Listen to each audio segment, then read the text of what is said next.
Hey folks, Joe from JAC Baseball Collector here. First time back doing a video in quite a while. I took a little personal hiatus during that latter half of 2022. Just had a lot going on. I had a second child in the first half of the year, and I just had a number of things going on family wise and work wise and otherwise. So it was hard to keep up with the hobby and making videos and doing other things. And where I used to film my videos and things was in the what became the baby's new bedroom, and now I'm down here in the basement. So wanted to get back into the swing of things. I missed the YouTube community. I missed making these videos and showing off my love for just baseball and the hobby and everything like that. So decided to do something a little different today. I don't have any cards to open. I mainly on this channel I've been opening cards and showing off cards and all that. But today, I was a little bit inspired by some other videos I had seen with the anticipation of 2023 Top Series 1. And what I wanted to do was give my opinion on who I think the top 10 rookies are going into the season and into Series 1.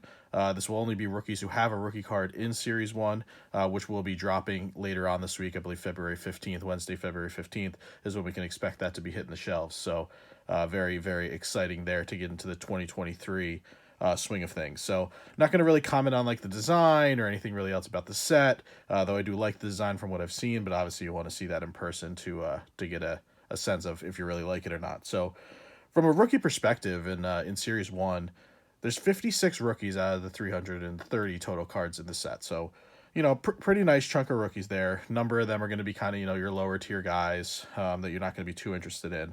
But today what I'm going to do here is, recap my top 10. I have a few honorable mentions and then a few guys who kind of missed Series 1. So why don't I start with honorable mentions, and then we'll get into the mix of the to the top 10. So guys I had on the honorable mention list were guys like Vinny P, Vinny Pasquantino, this is the Italian stallion from Kansas City Royals. JJ Bleday, who was a big chase in Bowman a few years ago. The bloom on his rose has fallen a little bit. He hasn't been as great in the minors, but he still has a lot of potential. Gerard Encarnacion, another Marlins prospect. Matt Liberatore, who I think's had a couple of rough years, but has a ton of upside potential. Liover Peguero, he was a big Bowman chase a few years ago. And then Hunter Brown, from the Astros, is a guy that a lot of people seem to think could be potentially in the mold of Justin Verlander. His way he throws and his wind up and all that looks very Verlander-esque. So we'll see if he actually makes it, or if he's a guy who's more a flash in the pan. Some guys who missed Series 1, I think a lot of folks thought this was kind of interesting, myself included, was Corbin Carroll. So he was, he's going to be kind of your number one or number two prospect coming into this season. He played a good chunk of time with the Diamondbacks last year, but he seemed to miss Series 1. We expect to, probably see him in Series 2. Oswaldo Cabrera, my Yankees. He was a guy who, came up before Oswald Peraza, who's a name you will see in Series 1. But Oswald Peraza got himself a rookie card and Cabrera did not. So I would imagine Cabrera probably will also be a Series 2 guy. He's kind of a utility man. Maybe the Yankees starting left fielder, we'll see. But I'm guessing he's going to be a Series 2. And then we have Francisco Alvarez, who's going to be the new catcher for the New York Mets. A top 10, maybe even top 5 prospect going into last year. Had himself a little cup of coffee with the team as well. I think some folks may have thought he might make Series 1. He's the one I'm least surprised about. But he's probably going to be another Series 2 product, or we'll see if they hold any of these guys back for update. But that would that'd be a little crazy. So, all right, let's get into the top 10. So what I'm going to do is I'm going to throw a guy up there on the stand, a card that I have of that player, and we'll talk about them a little bit. So first and foremost, I actually have a tie for the top 10th spot, I should say, number 10 spot, and it's going to start off with Nolan Gorman from the St. Louis Cardinals. So, Gorman is a guy who's feels like he's been in Bowman forever. I got back into the hobby in 2019, and he's just been in Bowman products ever since then. And now he's finally breaking his way into a Topps flagship product. He's a former first-round pick. He climbed into the top 30 prospects, I think, on Baseball Prospectus last year. He's been in the futures game twice. He's a pretty strong player. He was really good at AAA last year. He had a pretty good showing in 300 plus major league plate appearances. I think he played a bit of second base last year for the Cardinals. He needs to cut down on strikeouts. He's kind of a high strikeout player, but he, definitely has a ton of upside potential, and he plays in a nice market in St. Louis. Obviously it's a desirable market. It's a big fan base, a team with a lot of history. So the question just becomes, where does he fit, right? You have Nolan Arenado blocking him at third. That's where he spent most of his time in the minors. Does he end up at second? You have Tommy Edman, but is Edman playing short?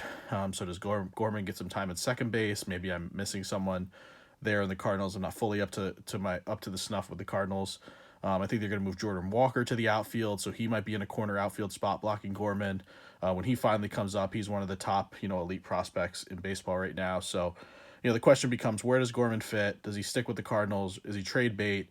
And is he able to kind of build on that nice 2022 season and cut down on the strikeouts? So he's a guy I have in here at number 10. This is actually a pretty cool card right here, just to show it off a little bit more. It's a Bowman Sterling Speckle, numbered to 99. So we'll get Gorman off to the side there. Also tied at number 10 with Gorman on my list was Tristan Casas. And here I got a Bowman. What is that, from 2020 Bowman? I'm just going to take a peek. It's 2021 Bowman. 2021 Bowman Mojo. So Casas, kind of similar story as Nolan Gorman, quite frankly. He's a former first-round pick. He's kind of right around the 30th ranked in the prospect rankings this year. He showed some flashes in minimal time. He didn't have quite as much time up in the bigs last year as Gorman did, but when he got called up by the Red Sox to fill in, he showed some flashes. He ended up with a pretty low average, but you could tell the guy has some pop in his bat. He's a big boy. He's got some raw power. Could be a 40 homer guy if he could play every day and he doesn't, strike out a ton or, end up having a hole in his swing. But the question is he kind of a one-dimensional player? Is he all power or nothing? I'll admit I don't know a whole ton about him. He's obviously on my rival Red Sox, team against my Yankees. But we'll see what his deal is going to be. But I think the Red Sox, I think most people probably agree the Red Sox are probably going to stink this year. So you'd think a guy like Casas gets himself a ton of playing time, gives him a chance to prove himself, really grow on that season from last season. And, he could be a guy who ends up having a ton of pop, and obviously, power sells, homers sell. People are hot on that. So, if you're pulling any nice Casas cards, watch out for, a hot homer streak, and he could be a guy that you try to unload, sometime during the season if he goes on one of those kind of hot streaks where he's popping a bunch of balls over the monster and into the, around the pesky pole and all that there over in Fenway. So those are my top two guys for number 10. Tied guys for number 10. Moving to number 9, it's going to be from my Yankees. I mentioned him earlier. It's Oswald Peraza. This is an Onyx auto card that I picked up. Actually, I think I won a Raz from my buddy Vinny over there in our new Yankee group. I'll link that down in the description below. Vinny from the Professor Collector group. He's one of the absolute greats in this hobby. I won this on a Raz or a line from him in that Yankees group. So very, very cool. Peraza is, and some people might say this is Yankee bias for me having him in the top 10 or, ahead of some of these other guys. But, I got a chance to watch this guy play a little bit last year. I try to follow the Yankees minor leagues. And, he's super young. He's only 23, out of Venezuela. He's kind of been floating in that top 50 prospect range the past couple of years. And he should be the starting shortstop for the Yankees this year. Kiner Falefa was a big disappointment last year. I don't think anyone expected him to be great, but he was definitely not good at all. And Peraza ended up supplanting him, taking over even in the playoffs for a game or two. Starting in some big playoff games for the Yankees where they really struggled against Houston. But this guy just has a great bat. He plays much better defense than IKF did, for example. And, he's got pop in his bat. He's got speed. Could he be a 2020 guy? Potentially. Smooth defense, like I said. The question ultimately long-term for him becomes, where does he end up when Volpe's ready? I think everyone thinks Volpe's going to be the heir apparent. At shortstop here, the Yankees haven't really had that solid superstar shortstop guy, especially not homegrown since Jeter retired a number of years ago. I don't know if Peraza is the long-term answer there, but, he's a guy who could be in the mix. Could he move over to third? Could he move over to second? Do the Yankees let Torres go after the next year or two and, Peraza becomes the guy just because he's younger and he proves himself or whatever. But he's a guy, who I believe in, having watched him a bit last year. And, he plays in a plus market. And, Yankees haven't had a really solid rookie player with a card in a number of years. They've had a few Bowman guys, you had your Jasons and your Volpes and others in the past few years, but they haven't had a really solid Topps rookie in a few years. So I think people are going to be chomping at the bit for a nice Yankee rookie card, and he should be a popular one, I think, this year with, a guy like Oswaldo Cabrera, soon to follow in Series 2, and depending on when Volpe gets called up, you could see him an update, but I would guess that, Volpe is more of a 2024 type of guy. So definitely looking forward to a little bit of Oswaldo Cabrera, or I should say Oswald Peraza, and to be chasing him, throughout the entire card collecting season. Moving on to number 8, it's going to be Miguel Vargas. I was actually kind of surprised to see him on the list. He's a guy I saw a lot, Bowman 2020. Never really thought twice about him. He seemed to be kind of like a middling guy in that class that nobody gave a ton of credit to. But I ended up digging up this first Bowman Chrome of him to show off on the video. I have probably a handful of that between the Chromes and the papers. But he's he seems to be a guy. I think I saw an article when I was doing a little research for this where it said JD Martinez thinks he's a really special player, which is pretty cool to see. He defected from Cuba 2015. He signed with the Dodgers in 2017. He's been in kind of that 30 to 40 ranked range for prospects the past couple of years, and he's got really strong minor league stats. I didn't quite realize it, and I didn't, like I said, I didn't give this guy enough credit. And when I was reading up on him, I was like, this guy's actually pretty good. Again, plus market, plays for the Dodgers, plays for LA. He's a super advanced hitter for his age. I think he's only 22 or 23. Ton of upside. And, he had just a monster season last year in AAA at 304 with an OPS over 900. It is in the Pacific Coast League where offensive numbers tend to be a little bit inflated, but he's got really strong minor league numbers.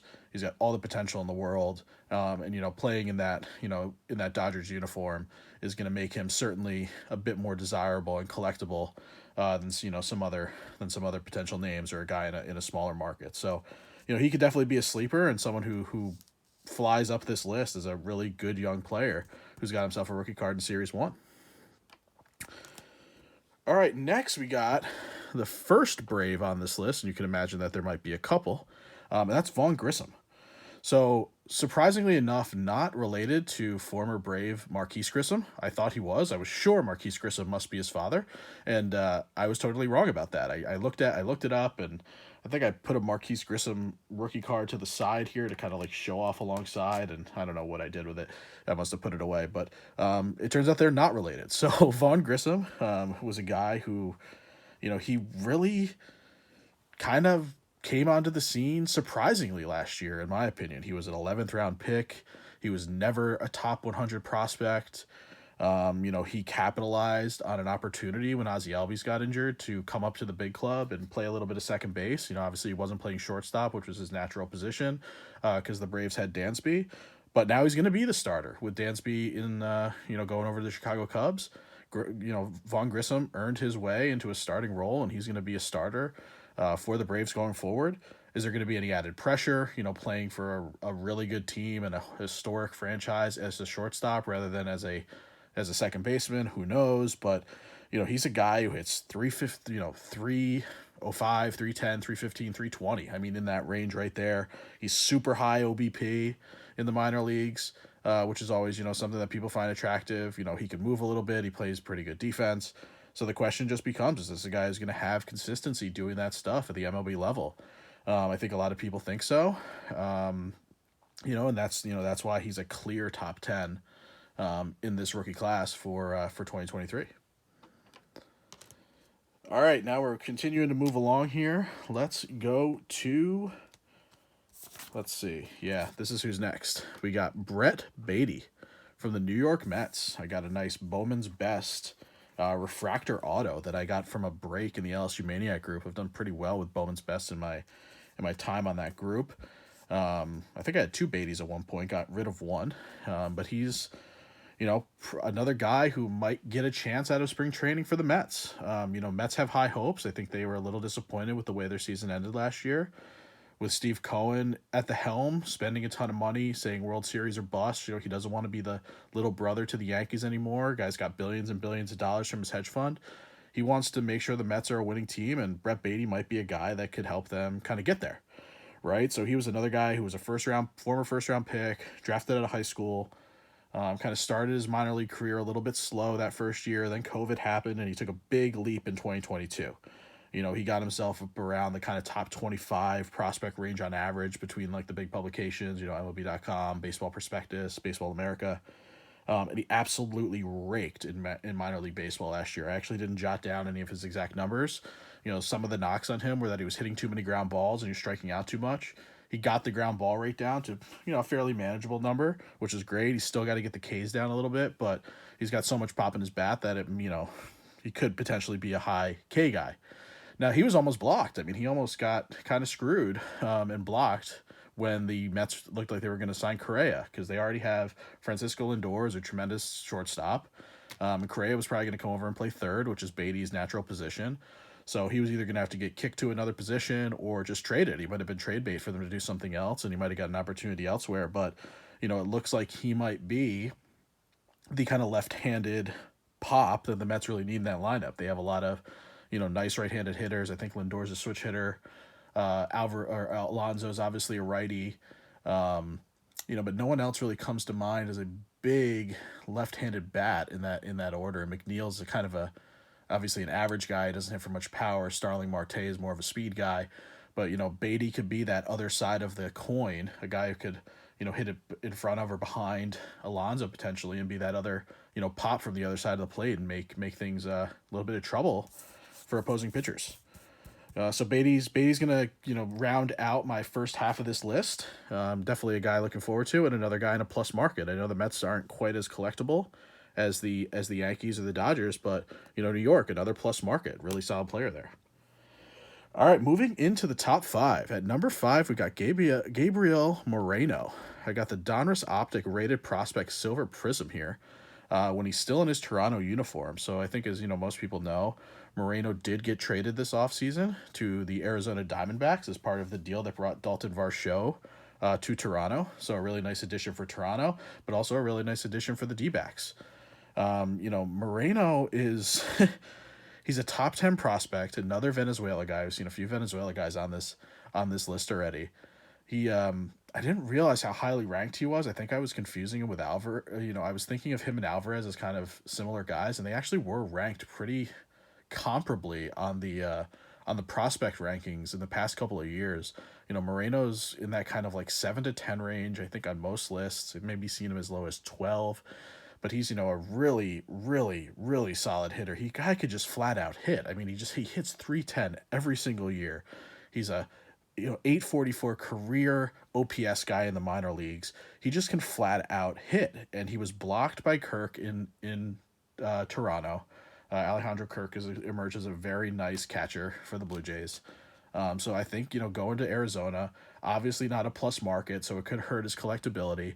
But going out there just for his baseball career, he could end up being a really solid player for the Diamondbacks. I mean, I kind of look at him and I see these numbers and I see him hitting, 300 plus as a catcher. I think he's got solid. I think he's solid defensively, and he's got a little bit of pop in his bat, but not a whole ton. But the high average, and he's just he hits the ball all over the field. Could this guy be kind of just like a shorter, maybe a little stockier? He's obviously not quite as stocky as Kirk, who's very round, but kind of a shorter, slightly stockier version of Joe Mauer. I think he'd sign up for that career in a heartbeat, right? So. From a pure talent perspective, he's definitely in the top 5. Obviously, may not be as desirable being in a D-backs uniform. Not sure if his rookie card is going to be in a Blue Jays or D-backs uniform. I'd venture to guess they probably printed it before a lot of that stuff happened, so maybe he will be still as a Blue Jay.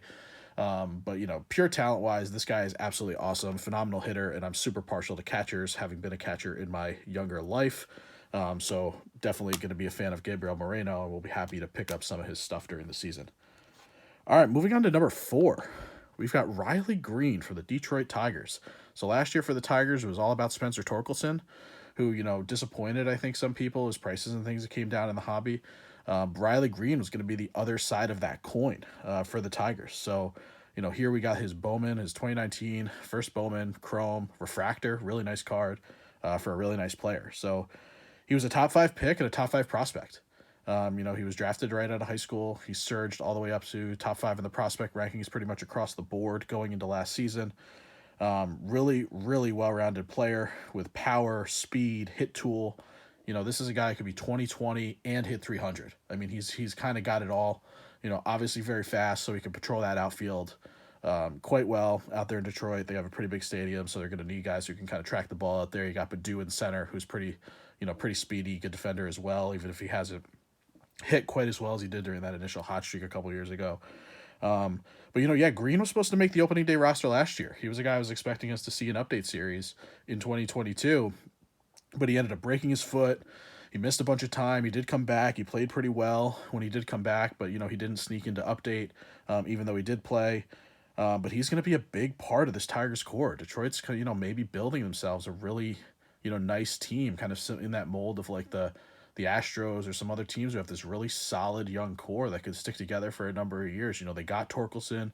If he could bounce back and do what a number one overall pick is supposed to do, you could do Green. Or they have Green, if he could do his thing, what everyone expects him to do. They got guys like Casey Mize and Tariq Skubal and Jackson Jobe coming up and Jace Young coming up. So the Tigers could be a team to reckon with over the next handful of years. And Riley Green is probably going to be a really big part of that. If they have any success, he's going to have to be a really big part of that, along with Torkelson and some of the pitching. All right, moving on. Number 3. Excuse me. Number 3. We've got Gunnar Henderson of the Baltimore Orioles. Actually been a pretty solid list for the American League East, and we're not even quite done there yet, as you guys can imagine. So we also got from 2019 first Bowman Chrome of Gunnar Henderson, so similar to the Riley Green.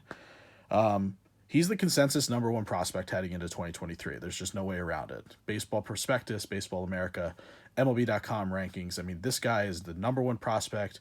Everyone knows it. Everyone agrees. He's skyrocketed through the O's ranks, in 2022. He had a really solid major league debut and kind of his cup of coffee, a short period of time with the Orioles last year. And he's just a sky's the limit type of guy. He's a superstar athlete. He played multiple sports. He's an absolute stud. I don't even think he was a first round pick. I think he was actually a second round pick. But he's just so athletic. He's capitalized at every step of the way, all through the minor leagues. In the majors when he had his cup of coffee, like I said. Question is he going to end up a shortstop, which is kind of, was where he started, was his primary position, like so many of these great players do. They're all, shortstops and center fielders and pitchers and whatever. That's what all like the good kids play, those positions coming up. But will he stick there? Will he end up at second? Will he end up at third? He has a ton of options. I mean, he's just absolutely phenomenal, and he's the absolute odds-on Rookie of the Year favorite in the American League by a major margin in all the betting markets going into the year. So, I think the expectation is that he breaks camp with the team. Orioles are another team similar to the Tigers, probably even more so than the Tigers, who are building a young, star-studded team with all these great prospects from all the years of just being so crummy, getting high picks, developing this talent well. And Gunnar Henderson is going to be kind of, 1 and 1A with a guy who's coming up on this list quite shortly, who you already know who it's going to be, Adley Rutschman. But he's going to be 1 and 1A with those guys, and then a couple of the big pitching prospects like Grayson Rodriguez and others who are coming up for the Orioles. So they're a team who can make some noise in the AL East. I don't know about this year, but in the years to come, I mean, they're another team who could end up in that Astros mold if they don't screw it up and ownership doesn't screw them. So, all right, let's move on. Top 2. We are down to our top 2 in our top Series 1 rookie rankings. I don't think there's probably been too many surprises here quite yet. But number 2 is going to be Michael Harris of the Braves. So our second Brave that we've seen on this list. He was kind of a middle-of-the-pack prospect. I shouldn't say middle-of-the-pack prospect. A middle-of-the-pack top 100 prospect. He floated around that 50 range before 2022. But then he came up probably earlier arrival than expected, than many people thought. And he just took the league by absolute storm. He won the National League Rookie of the Year. He was just, it seemed like every game this guy did something big. He was absolutely unbelievable. I don't even know if he had a cold streak, to be perfectly honest with you. If I went back and looked through all his game logs, he just from wire to wire, from the time he came up last year, I think he came up and, filled in when Acuna got hurt, or, it was probably, and he was just absolutely phenomenal, and he's now going to be a staple in that Braves lineup day in and day out. He's earned his way, and he's never going to sniff the minor leagues again, I would imagine. So, he was nearly 20-20 last year. He almost had 20 homers and 20 steals in only 114 games, and he can He has the skill to hit 300. I think he was a 300 hitter in the minors. I think he batted, 291 last year, something along those lines. Really great defensive center fielder. I mean, this is a well-rounded player who could do it all. If he could go 2020 in 114 games, does he have a chance to go 30-30 if he plays 162? I mean, maybe. Maybe he caught lightning in the bottle. Maybe the league will figure him out. But, if he could be a consistently 2020 guy at the very least, I mean, this guy is on track for a really, really special career. So, same thing with the Braves, though. Absolutely star-studded, savage offensive core between Harris and Acuna and Riley and Albies. You got Matt Olson, who's a little bit more of a veteran. They just traded for Sean Murphy, who's a really solid catcher. He's probably in the top 5 catchers in the league. So, if Harris hadn't emerged as such a great player, and then you got, Vaughn Grissom, who we mentioned earlier, if Harris hadn't emerged as such a star player, they still would have had a great core. But, this guy just makes it that much more deep. I mean, really great player, and definitely a guy that I think a lot of our Braves fans out there are super excited to collect this year. All right, and to close it on out, this should be no surprise to anybody. Look at this absolutely beautiful Bowman's Best franchise favorite atomic insert of Adley Rutschman. I mean, what more can be said about this guy? He's a guy who I've really loved dating back to his Oregon State days. I try to follow college baseball as much as I can. He was a guy who I've liked, like I said, since that point. It was no surprise, an absolute no-brainer that he was the number 1 overall pick. He's a guy I've tried to collect to this point, and surprisingly enough, I still don't have his first Bowman Chrome. That's one I have to pick up, and the prices on it just keep going up. I waited a little too long.